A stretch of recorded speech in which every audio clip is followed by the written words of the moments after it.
Subscribe to Color Frames. Chennai super Kings చేసిన పనికి social media Sheikh అవుతుంది. సిఎస్కే చేసిన ఒక్క పోస్టుకు అభిమానులు థ్రిల్ అవుతున్నారు. చెన్నై తమ స్టార్ ఆటగాళ్లు మహేందర్ సింగ్, రవీంద్ర జడేజా కలిసిన ఓ ప్రైవేట్ ఫోటోను సోషల్ మీడియాలో షేర్ చేసింది. అయితే దీనికే ఫ్యాన్స్ పిచ్చెక్కిపోతారా? ఆ ఫోటోలో ఏముంది అనుకుంటున్నారా? ఫోటో వైరల్ కావడానికి వాళ్ళేం క్రికెట్ మైదానంలో కాదు కలిసింది, ఈ స్టార్స్ వ్యవసాయ క్షేత్రంలో మీట్ అయ్యారు. చెన్నై ఫ్రాంచైజీ షేర్ చేసిన ఫోటోలో ధోని మరియు జడేజా వ్యవసాయ క్షేత్రంలో ఉన్నట్లు చూడొచ్చు. విశేషం ఏంటంటే ఈ ఫోటోలో జడేజా సెల్ఫీ తీసుకున్నట్లు, అతని వెనక ధోని ఉన్నట్లు అనిపిస్తుంది.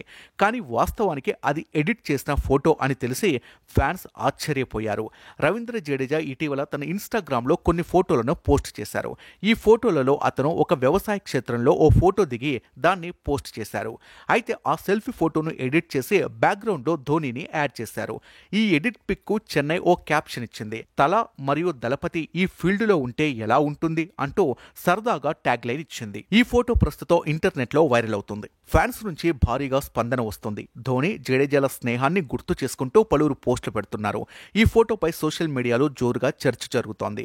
చెన్నై సూపర్ కింగ్స్ లో చాలా కాలంగా ధోని జడేజా కలిసి ఆడుతున్నారు. 2022లో చెన్నై సూపర్ కింగ్స్ కెప్టెన్సీ నుంచి ధోని తప్పుకోవడంతో అతని స్థానంలో జడేజాను కెప్టెన్ గా నియమించారు. అయితే జడేజా కెప్టెన్సీలో జట్టు రాణించలేకపోవడంతో సీజన్ మధ్యలో జడేజా కెప్టెన్సీ నుంచి తప్పుకున్నాడు. అయితే వచ్చే సీజన్లో ధోని ఆడతాడా లేదా అనేది తెలియాల్సి ఉంది. అతన్ని సిఎస్కే ఎలా రిటైన్ చేసుకుంటుందనేది ఆసక్తికరంగా మారింది. అన్క్యాప్డ్ ప్లేయర్ గా ధోనిని తక్కువ మొత్తానికి టీంలోకి తీసుకొస్తారని వినిపిస్తోంది. అయితే ఫిట్ గా ఉన్న ధోని లీగ్ లో ఆడటం పక్కా అని అభిమానులు చెబుతున్నారు. వీడియో మీకు నచ్చినట్లయితే ప్లీజ్ లైక్ చేయండి, షేర్ చేయండి, కామెంట్ చేయండి.